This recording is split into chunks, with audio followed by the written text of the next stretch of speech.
বাপের বাড়ি মানেই খাওয়ার দম। এটা হয়তোবা আপনারা সবাই জানেন কমবেশ। বাপের বাড়িতে যাওয়ার পরে ৩ দিন থেকেছি। তো ৩ দিন যাবৎ কি করেছি, কি খেয়েছি, অনেক কিছু খেয়েছি। এগুলো শেয়ার করব আপনাদের সাথে। যদিও ভিডিওটা লং হয়ে যাবে, তাও আমি বলতেছি যে সবটা ভিডিও দেখবেন আশা করছি। সচরাচর এত বড় ভিডিও ৬ মিনিটের ভিডিও আমি দেই না। তো ৬.৫ মিনিট হয়ে গিয়েছে। তো যাই হোক ৩ দিনের ভিডিও তো একটু কাটকুট করতে হচ্ছে হয়ে গেছে। এভরিওয়ান আসসালামু আলাইকুম। ওয়েলকাম টু মাই বাপের বাড়ি ব্লগ। আশা করছি আপনারা সবাই ভালো আছেন। আমিও আলহামদুলিল্লাহ অনেক ভালো আছি। তো আমি বাপের বাড়িতে চলে গিয়েছিলাম সকাল মানে ১২টা, এই তো দুপুরবেলা হয়ে গিয়েছে। তারপর গিয়ে দেখেন বিকেলবেলা একটু মাঠের মধ্যে ব্যাডমিন্টন খেলেছি প্রায় ২ বছর পরে। তারপর মূলত যাওয়া আমাদের বাসায় একটা প্রোগ্রাম ছিল।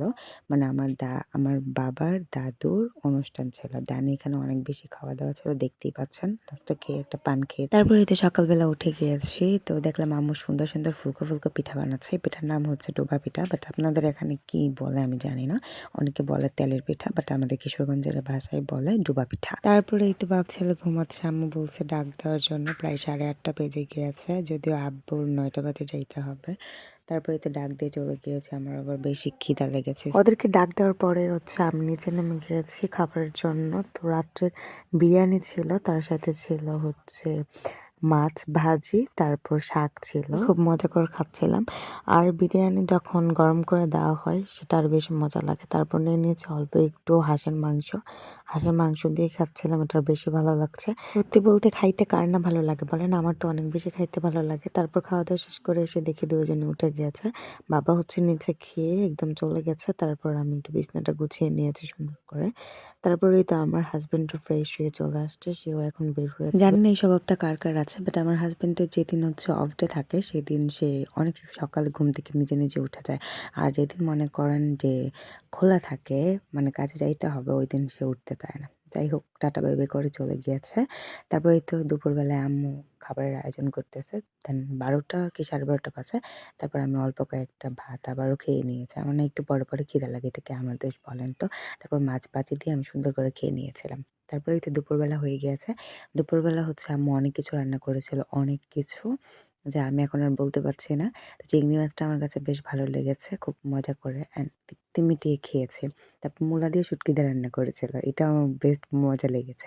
আচ্ছা কারা মূলা পছন্দ করেন অবশ্যই জানাবেন আমাকে কমেন্ট করে। তারপরেই তো একটু ঢং করতেছিলাম। দেন আমার হাসব্যান্ড চলে আসছে খাইতে। দেন একটু খেলাধুলা করতেছে। খাইয়ে সেও চলে গিয়েছে। তারপর সন্ধ্যার দিকে আচার খাচ্ছিলাম। এই আচারটা আমার হাসব্যান্ড আমার জন্য নিয়ে আসছিল।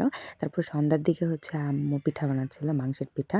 তো মাংসের পিঠা খাইতে অনেক বেশি ভালো লাগে। রাত্রের খাবার আবার শুরু হয়ে গিয়েছে।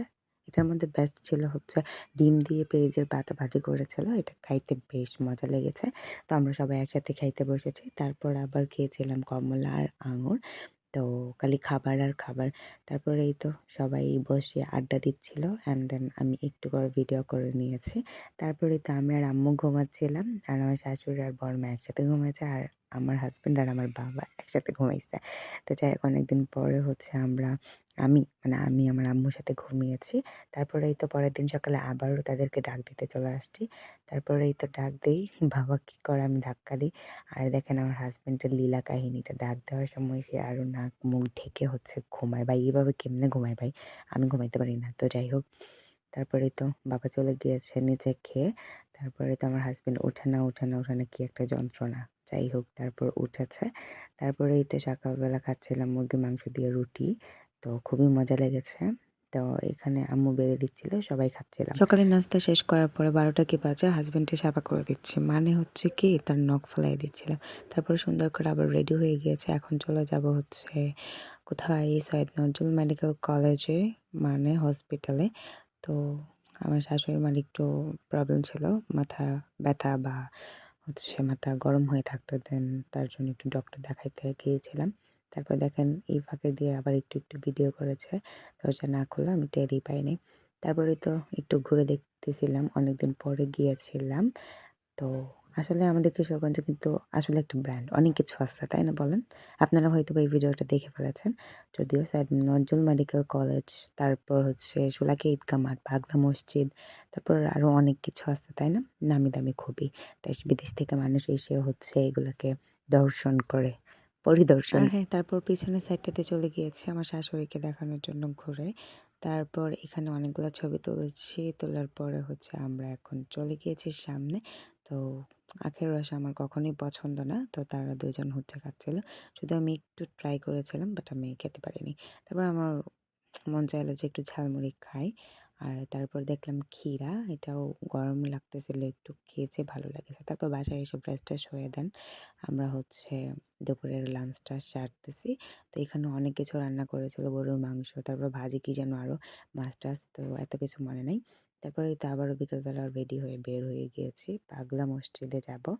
তো আমার শাশুড়িকে সবকিছু ঘুরিয়ে দেখাচ্ছিলাম। তো কি ছিল না ছিল এই কথা বলতেছিলাম একসাথে। তারপর চলে গেলাম যে গুরুদেয়াল মাঠে। তো মাঠে যাওয়ার পরে তো দুপুরে খেয়ে এসেছি ভরপুর। কি খাবো? তাও একটা জিনিস খাইতে হবে। তারপরে তো ঝালমুড়ি নিয়ে নিলাম। দেন আমরা সুন্দর করে ঝালমুড়ি খেলাম। খাওয়ার পরে দেখলাম পপকর্ন ভাজা। এটা আমার অনেক বেশি পছন্দের। তারপরে এখানে দেখলাম একটা নতুন সুন্দর একটা দোকান। যেটা হচ্ছে মাটির। তো মাটির জিনিস দেখতে আমার খুবই ভালো লাগে। তারপর চলে গেলাম সুমন ভাইয়ের চা। এই ১ম আমি গুরুদেয়াল মাঠে গিয়েছি। আমি সুমন ভাইয়ের চা খাই নাই। তো তারা মা পুত খাচ্ছিল বাট আমি বসে দেখতেছিলাম। তারপরে এই তো বাসায় এসেছি। এসে দেখি আম্মু হচ্ছে সন্ধ্যায় মুড়ি মাখাইছে। তো মুড়ি মাখানোটা অনেক বেশি মজা ছিল। আম্মুকে বলতেছিলাম যে রোজা ছাড়া এগুলা খাও, ইফতার একদম ইফতারের মতোই সবকিছু খেয়েছে। খুবই মজা লেগেছে ভাই, অসাধারণ লেগেছে।